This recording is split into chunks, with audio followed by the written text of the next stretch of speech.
Verma sir के निष्णात classes में आप लोगों का फिर से स्वागत है। आज हम लोग ग्रामर का एक हिस्सा पढ़ने जा रहे हैं, वॉइस।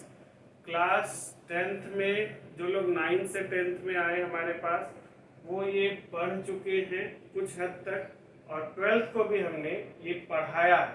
लेकिन फिर से चलिए एक बार फिर से इसको लेकर चलते हैं और इसको धीरे धीरे पार्ट वाइज खत्म करते हैं। ये वॉइस है। वॉइस क्या? वॉइस वॉइस ये नहीं। आज हम वॉइस वाच्य के बारे में पढ़ेंगे। तो सवाल उठता है, वाच्य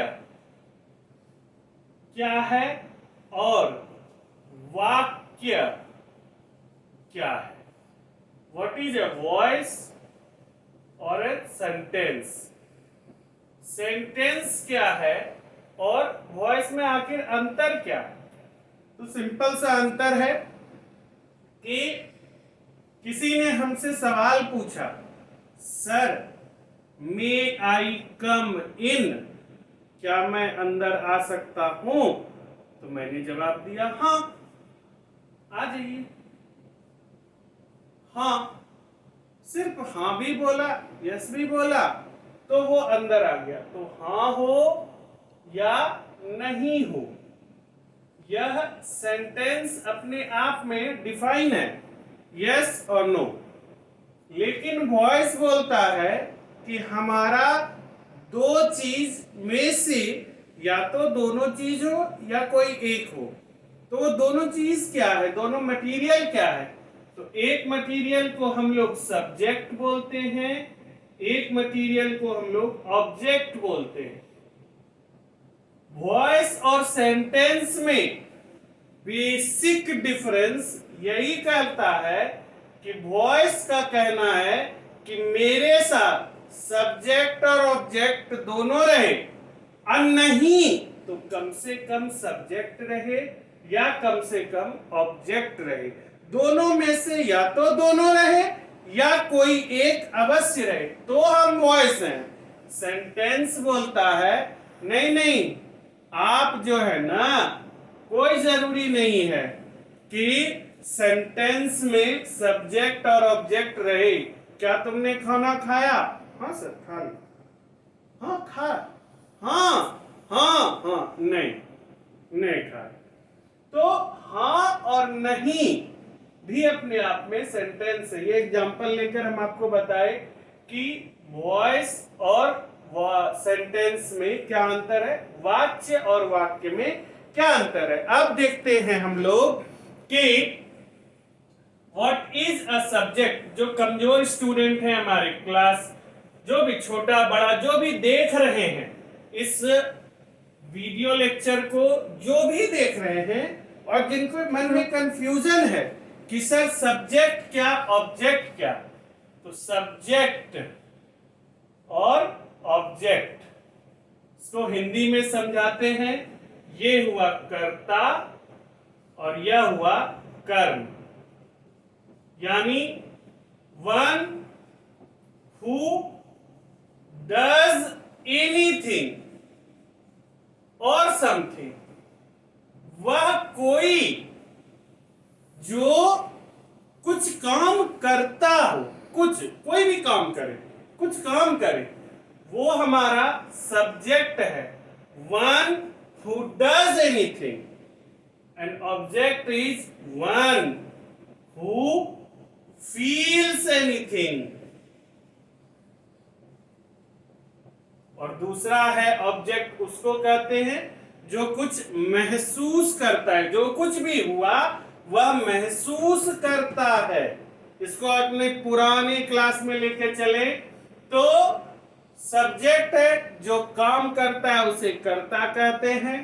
कर्म है जिस पर काम का फल पड़ता है उसे कर्म कहते हैं। तो सब्जेक्ट और ऑब्जेक्ट में ये डिफरेंस था। दूसरा चीज है कि ऐसा भी कोई सेंटेंस है क्या सर जिसमें खाली ऑब्जेक्ट रहे, सब्जेक्ट रहे नहीं करे? मेरा दिमाग तो कहता है कि सर देखिए, एक कोई सेंटेंस हुआ ना, वे लोग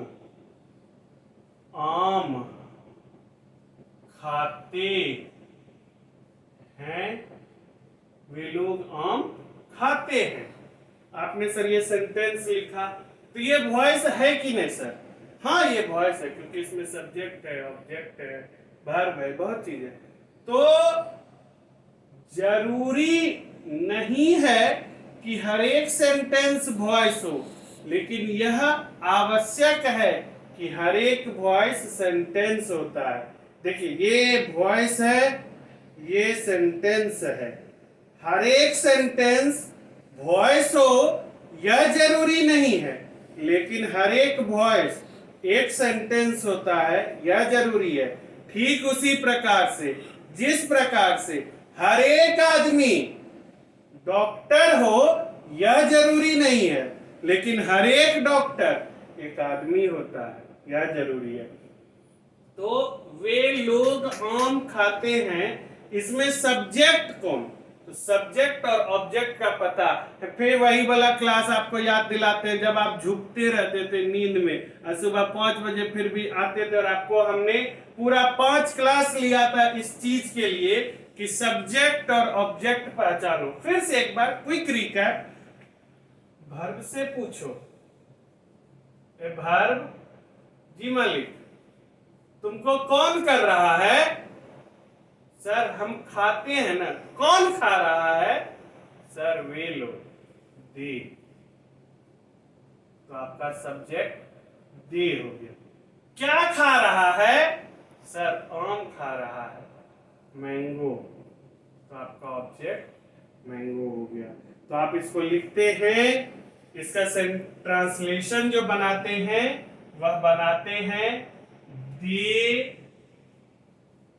ईट a mango, they eat a mango, जिसमें कि सब्जेक्ट आपका दे है, ऑब्जेक्ट आपका मैंगो है। एक लड़का बीच में से खड़ा होकर पूछा, जानते करते हैं 12th क्लास में कुछ लोग पूछते ही हैं और अच्छा लगता है, आज आप ही लोग को बहुत मिस कर रहे हैं कि सर ऐसा भी कोई सेंटेंस है जिसमें सब्जेक्ट न हो और खाली ऑब्जेक्ट हो? तो बोलते हैं हाँ ऐसा है, और उसी ऑब्जेक्ट की प्राथमिकता वाले सेंटेंस को वॉइस के कैटेगरी में रखते हैं। जैसे कि देखिए, पेड़ काटे जा रहे हैं, पेड़ काटे जा रहे हैं। तो इसमें यहां काट कौन रहा है? कौन काट रहा है? ये जो काटना वर्ब है मेरा, इसको कौन कर रहा है? पेड़ कर रहा है। पेड़ अपने आप को काट रहा है? आंसर नहीं सर, पेड़ अपने आप को कहां काट सकता है। तो हो क्या रहा है? इसमें सब्जेक्ट है क्या इस सेंटेंस में? आंसर नहीं सर, सब्जेक्ट नहीं। लेकिन क्या काटा जा रहा है? क्या लगाकर पूछे तो पेड़ काटा जा रहा है। तो क्या में आपको उत्तर पेड़ मिला, तो आपका ऑब्जेक्ट है पेड़ और सब्जेक्ट इसमें है ये नहीं है, न है सब्जेक्ट। तो यह क्या सेंटेंस नहीं हुआ? ये सेंटेंस हुआ, ये वॉइस हुआ।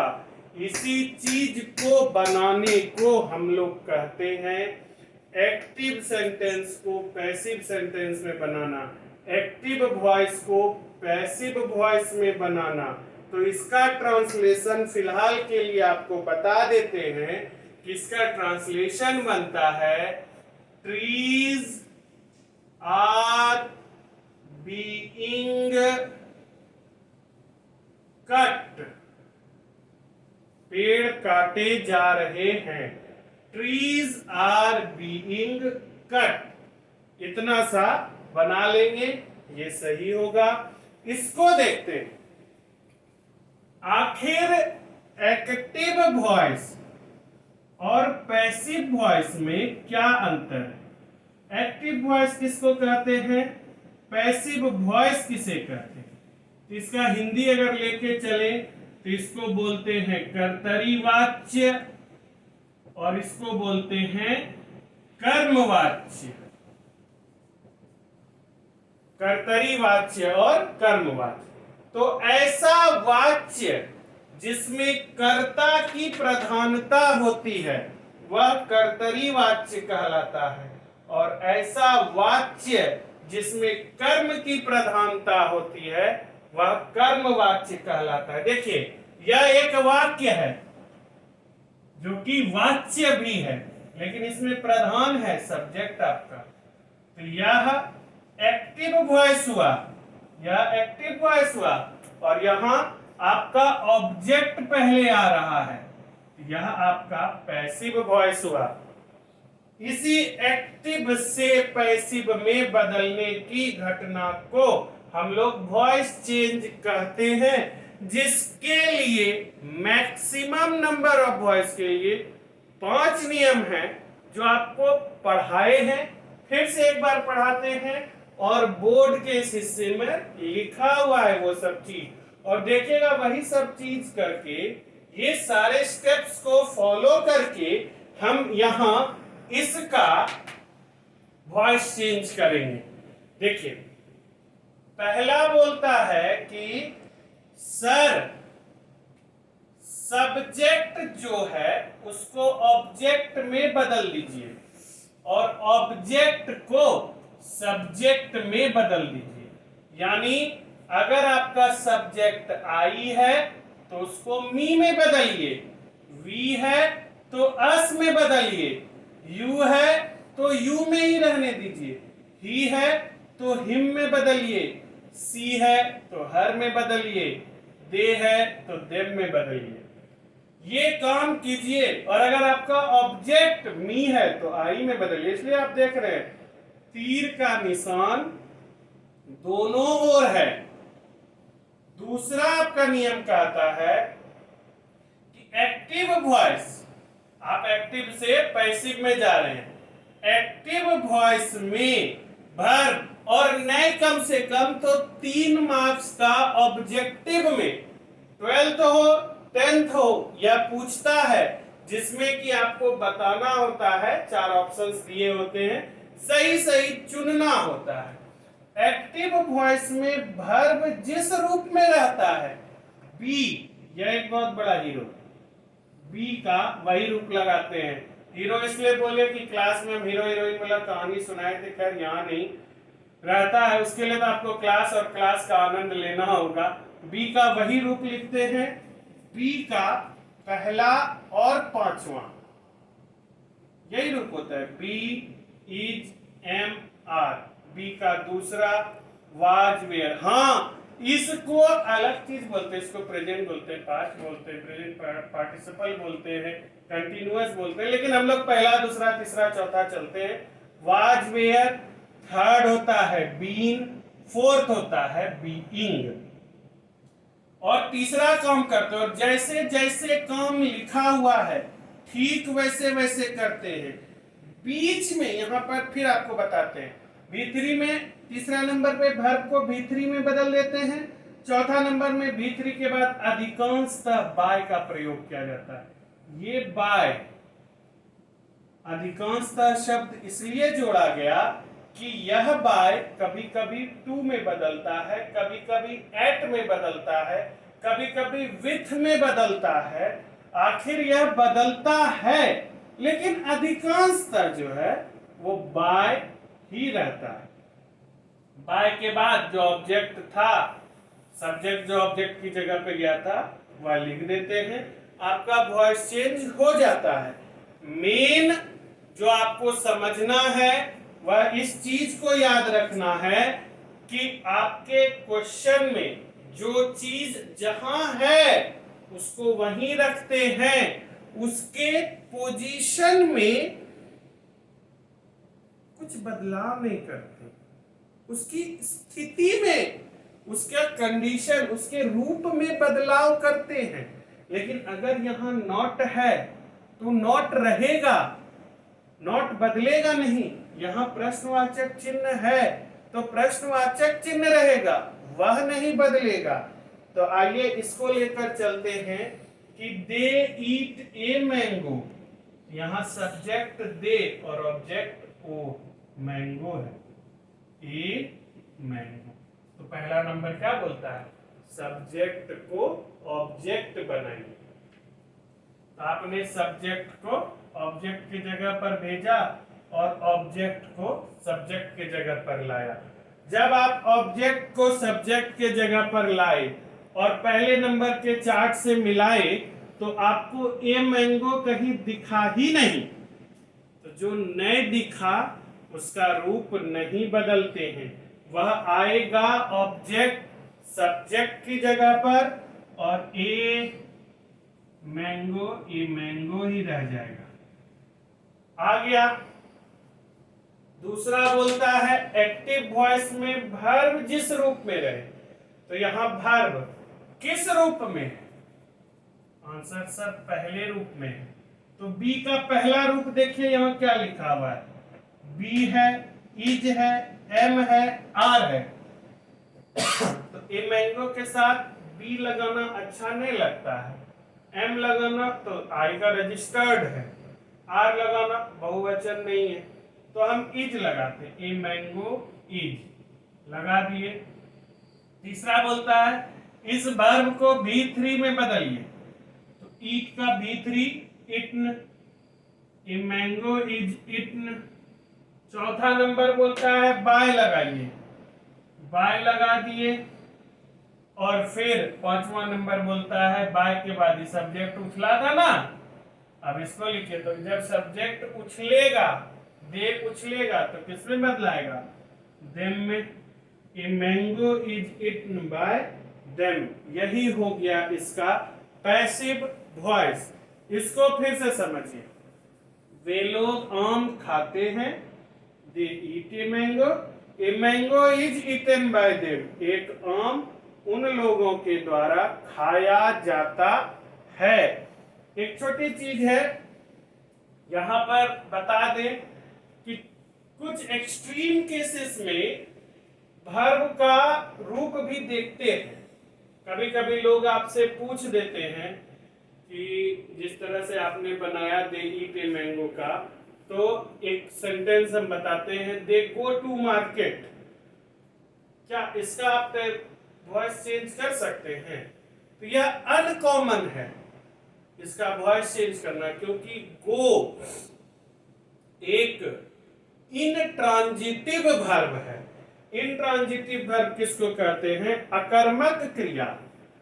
ऐसी क्रिया जिसको कर्म नहीं होता है उसको इनट्रांजिटिव वर्ब कहते हैं, और ऐसी क्रिया जिसको कि कर्म होता है सकर्मक, उसको ट्रांजिटिव वर्ब कहते हैं। इनट्रांजिटिव और ट्रांजिटिव वर्ब में अंतर होता है। फिलहाल इतना जानिए कि सिर्फ और सिर्फ ट्रांजिटिव वर्ब का हम वॉइस चेंज करते हैं, यानी सकर्मक क्रिया का ही वॉइस चेंज करते हैं। हंसना, रोना, जाना इत्यादि अकर्मक क्रियाएं हैं जिनका सामान्य तौर पर वॉइस चेंज नहीं किया जाता है। खाना, लिखना, पढ़ना इत्यादि ऐसे क्रियाएं हैं जो सकर्मक हैं और इनका वॉइस चेंज होता है। जैसे कि आई was beating him, मैं उसे पीट रहा था। इसका वॉइस चेंज करने बोला तो सब्जेक्ट ऑब्जेक्ट की जगह पर गया, ऑब्जेक्ट सब्जेक्ट की जगह पर आया। हिम आया तो ही मिला। उसके बाद बोलता है वर्ब जिस रूप में पहुंचे। वर्ब तक पहुंचने से पहले बीच में वाज नामक एक बाउंड्री आई, तो इसको लॉन्ग कर नहीं जाना है, इसको साथ लेकर चलना है। ही के साथ वाज लगा, ही वाज। अब बीटिंग चौथा रूप, तो बी का चौथा रूप, बीइंग, बिटन, बाय। कोई दिक्कत? एक अपवाद सा है, I was knowing you, I was knowing you, मैं तुम्हें जान रहा था। इसका क्या बनाइएगा, यू आएगा, आई के जगह पे आई जाएगा यू के जगह पे, यू आया तो यू में ही रहा। वाज लेकर चलना है, लेकिन आज जब आप वाज लेकर चलने लगे तो यू क्या बोलेगा, सर इतना भी कमजोर है क्या अंग्रेजी में कि यू के साथ वाज नहीं लगता है, इस बात को काहे नहीं समझते, तो छोड़ दे तुमको। नहीं सर, थोड़ा रूप बदलिए ना, अभी तुरंत ना थोड़ा सेकंड पहले बोले हैं कि स्थिति नहीं बदलते हैं, रूप बदल देते हैं। रूप बदलिए, यू के साथ वेयर न लगता है sir please, you were. Knowing कौन सा रूप है, चौथा रूप है सर, बीइंग लगाइए मालिक, बीइंग नोन बाय मी। हाँ गलती हो गया, गलती हो गया, यहां बाय नहीं लगेगा। नो एक ऐसा वर्ब है जो अपने साथ टू प्रीपोजिशन लेकर चलता है, नोन टू मी ऐसा बनेगा। इसको सही सही अगर खूब अच्छा गोल गोल अक्षर में लिखें तो इस तरह से लिखेंगे, you were being known to me. ये वॉइस का बेसिक क्लास था।